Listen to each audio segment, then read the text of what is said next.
گمان نکنید که من خرد هستم. انا میبینید جاروب در دستم، با این جاروبم حولی میروبم، یا که من کلام میشوم، قهرمان میشوم.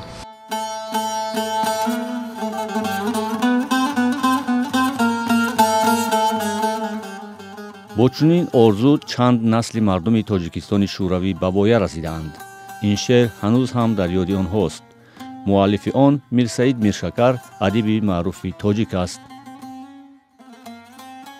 устод миршакарро поягузори адабиёти касбии бачагонаи тоҷик ҳисоб кардан мумкин аст. як равия, як мактаб таъсис ёфт. масалан дар баробари наср, назм, драматургия, адабиёти бачагона як шохаи махсуси адабиёти муосири тоҷик ба ҳисоб меравад, ки ҳамин устод миршакар поягузори ин соҳа ҳастанд.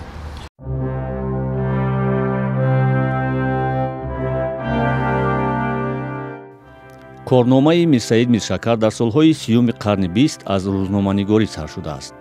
хабарнигори комсомоли тоҷикистон буд ва дертар нашрияҳои зарбдори вахш ва васияти Ленинро сарварӣ кард.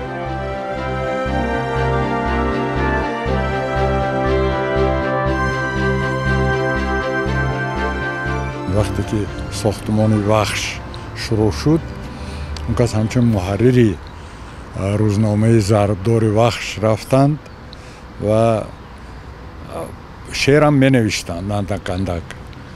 баъд маълум шуд ки он кас барои навиштани асарҳои нисбатан калонтар, мисли зарбдори вахш ва дашти лаванд, ин хел достонҳо эҷод карданд якбора ва дар адабиёт, дар назми шӯравии тоҷик мавқеи бисёр равшан ишғол карданд.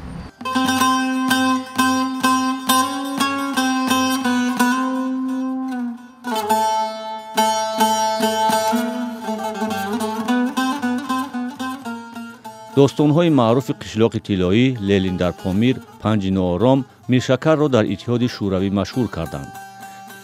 мероси адабии ӯро шеъру ҳикояҳои кӯдакона, намоишномаву филмномаҳои зиёд, як қиссаи илмию тахайюлӣ ва тарҷумаи осори адибони шӯравӣ ташкил медиҳад. мирсаид миршакар дар дасти кам 13-14 достон дорад.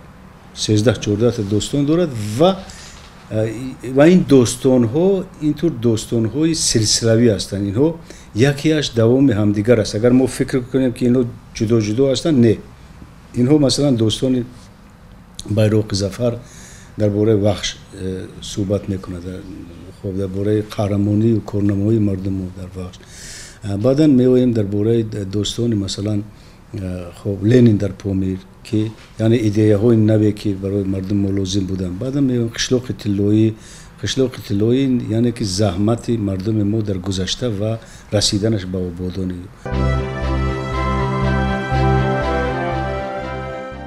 ҳукумати шӯравӣ аз рушди адабиёт ҳимоят мекард, вале онро бештар барои таблиғи ғояҳои коммунистӣ, бартарӣ ва дастовардҳои низоми социалистӣ истифода менамуд.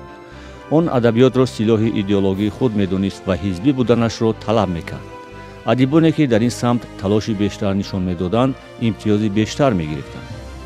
мирсаид миршакар 14 сол, аз соли 1961 то соли 1975 раиси шӯрои олии тоҷикистони шӯравӣ буд. дар ин давра бархе аз адибони тоҷик, аз ҷумла Сотим Улуғзода, барои фирори писараш аз Иттиҳоди шӯравӣ зери фишор қарор гирифт. ӯро дар ҷаласаи таҳти сарварии миршакар аз ҳизб ва маҳфили адибон ронданд, аммо баъдан миршакар аз ин амалаш пушаймон шудааст. дар ҳамин номае ки устод мирсаид миршакар менависад ба Улуғзода, баъдан мегӯяд ки ман ҳамчун шахси мансабдори ҳамон замон масалан дар ҳукумат кор мекардам, ман маҷбур будам ки ин кора кунам, вале ман ба тарафдории худат фалон одамонро тайёр кардам ки ино баромада сухан гӯянд, ки ба тарафдории устод Улуғзода ва бубинед ки ин шахс яъне то чӣ андоза дилсӯз ва меҳрубон ва боинсоф буданд. медонист ки ин воқеое ки ба сари устод Улуғзода омада буданд решаҳош маълум нест. این درست است نادرست است این شاید تشکیل کردند مثلا اون فکر میکردین البته میدونست که اولوغزاده کی است اولوغزاده این یکی از گویم که بزرگان ادبیات ما است یکی از نویسنده‌های زبردست ما است و البته نمیشد که با تقدیرش این خیلی بازی کنن اگر در همون مجلس مثلا آدم‌ها طرفدارش نمیشدن شاید استاد اولوغزاده رو به محبس میکشیدن یا یگان کار دیگر به سرش میومد و میرسید میشکر میگوید که به هر حال باز من از شما عذر میخواهم که در همون مجلس من رئیسی کردم و شما بعداً جزا گرفتید. این واقعا نیز در تاریخ مانده است که میرشکر همچون عضو بیوروی سیاسی حزب کمونیست از سرمحرر سرکش بوردینیسو بردی و حمایت کرده است که روزنامه معارف و مدنیت را به پایگاه دیگراندیشان و سپر ضد فرهنگزدایی شوروی تبدیل داده بود. وی شاعرانه گفته بود بوردینیسو یعنی بورنیسو زنی طوفانی است و برای حقیقت صدای بورانی بلند میکند.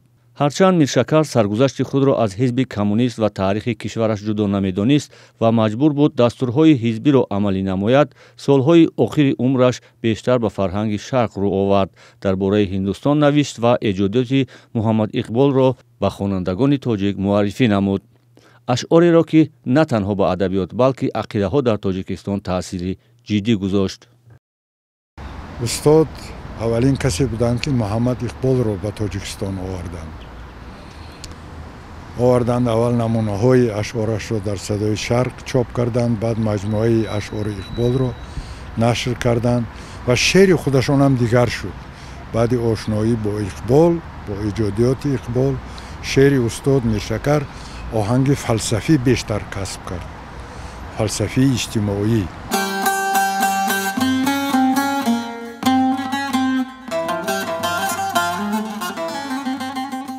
با این همه مسئولیت‌های بزرگ دولتی و ادبی فرزندانش میگویند پدرشان میرشکر در تربیت و راه انتخاب کرده آینده آنها سهم داشته است.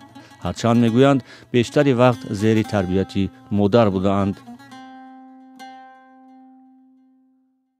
Они вложили в нас все самое хорошее. آنها همه چیز خوب را سرمایه گذاری کردند.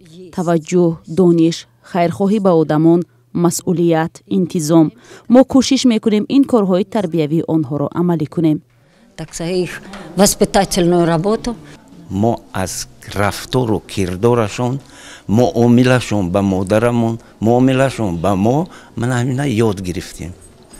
از میرسید میرشکر همچون انسانی شوخ طبیعت نیز یاد میکنند و قصه هایی را از روزگارشان به یاد میارند.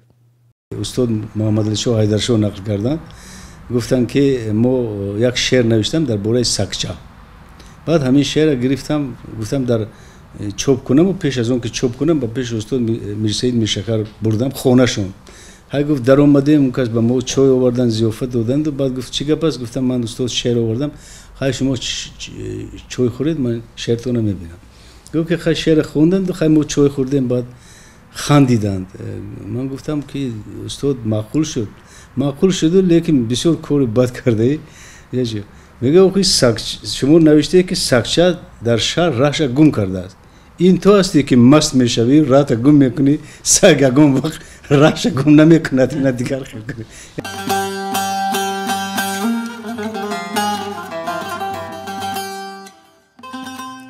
سالهای اخیر عمر میرسید میرشکر از بیماری قند عذاب میکشید و نابینا شده بود.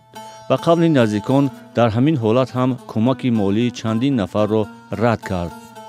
1 آگوست سال 1993 در سن 81 سالگی در منزلش در دوشنبه فوتید.